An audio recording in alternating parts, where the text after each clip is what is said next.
Welcome back, you guys. So, I am done with trying to work on the scooter now. I just ordered me another Chroma scooter, and it should be coming in like next week or something. I don't know.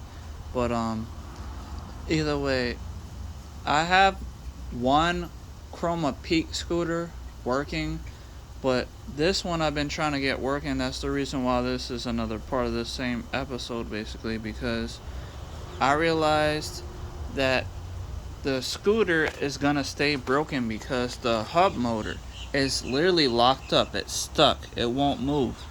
Doesn't matter what I do. I can't spin it like I can the front tire. That one rolls just fine.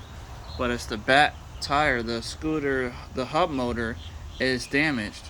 I think it's been fried because they designed this kind of stupid. Like literally in the front here, if you could see, there's a little gap that lets the wires go through, and it has a rubber gasket, but that didn't stop water, I believe, from like rain and stuff getting inside, like puddles and shit. So literally, with that, it got the original power driver or motor runner, or whatever you want to call it, the circuit fried. I showed that on a previous part about it feeling moist, and you could see the inside was kind of corroded and stuff. So that's probably why it got damaged. I think it fried. The battery was already connected to the controller, and I think it fried everything, the controller and the hub motor. So like everything was basically damaged to begin with, and I'm not even sure if the battery is still operable or not. So like I can try to charge it and everything. I'll just have to find out if I can or not. But all I know is the scooter has basically been damaged, and it's been a year already. So like, there's really no point in me even really trying anymore. Even though I bought some stuff already for me to be able to use this, but the new scooter that's coming in, I'll be able to add everything. I'm gonna probably be using. I'm keeping the far driver since that is literally brand new. I did disconnect the hall sensor. I snipped off the wires and everything for that. The Bluetooth is still connected, and I bought this pack of wire connectors here.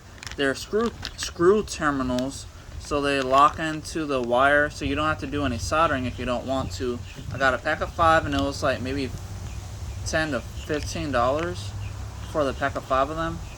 And they seem to be doing well. Like, I don't feel like they're gonna slip out or anything. This is the wiring for the new throttle, so it goes through the front, and this is it's yellow to turn on. It's supposed to go over to the far driver's positive battery connection, and then we have the power to the actual far driver to get, so like this power from the switch from the throttle to turn on the accessories and everything. That's yellow, and then the positive from the to let the far driver know that it needs to turn on is red, and then we have black for ground, and then the green is the throttle signal to let it know how fast it needs to move or how far. Basically, it's a potentiometer, and that'll allow you to adjust the voltage of how many amps is going through to the hub motor and everything. And then we have blue. Blue is supposed to be the signal to turn on from the far drive, I believe. I'm not exactly sure now. When I ordered the throttle with the voltage display and everything, it has a picture of what the color coding is and what they're supposed to be for. So that's why I gotta look at the picture again just to make sure. But I did try to turn it on. The battery was only putting out like 26 volts or something, even though it's a 48 volt battery. Even when I plug in my charger to charge the battery, it still doesn't show green, like red charging, until it goes green, like I would my other scooter. So I'm just trying to take this apart here so I'm gonna keep the connector, and I'm gonna leave this throttle wiring connected like this. I will have to disconnect it to pull it out of that bottom hole that's in the scooter so I could slip that off of the handlebar. And then after that, I'll probably be adding all this to my other Chroma Peak scooter that I actually have running.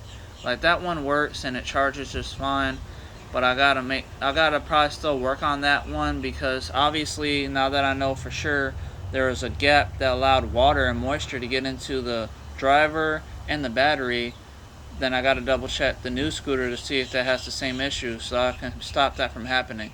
And what I do to fix it, if it does, then I'm just going to be adding some hot glue with my hot glue gun and covering up that whole hole to keep any water from getting into the compartment. Either way, I hope you guys like this. Let me know if you did, or if this helped you out. Obviously, this is the issue I'm dealing with, so I'm trying my best to get whatever I can do to get this stuff to run. And like, when I get that new Chroma scooter in, I'll make a video about it. And that one should have shocks, so I don't have to worry about these bumps here. So, I mean, it's a little shorter, I think, but it's fine. Just as long as I don't have to worry about bumps, and then I can just upgrade it like the guy on YouTube did. So, I got the fire driver ready, so that's good. And it already has a Bluetooth, and I have the app for that, so that's good as well. Either way, we'll have to wait and see what happens within a week or two. Thank you guys for watching. I'll see you guys next time. Goodbye.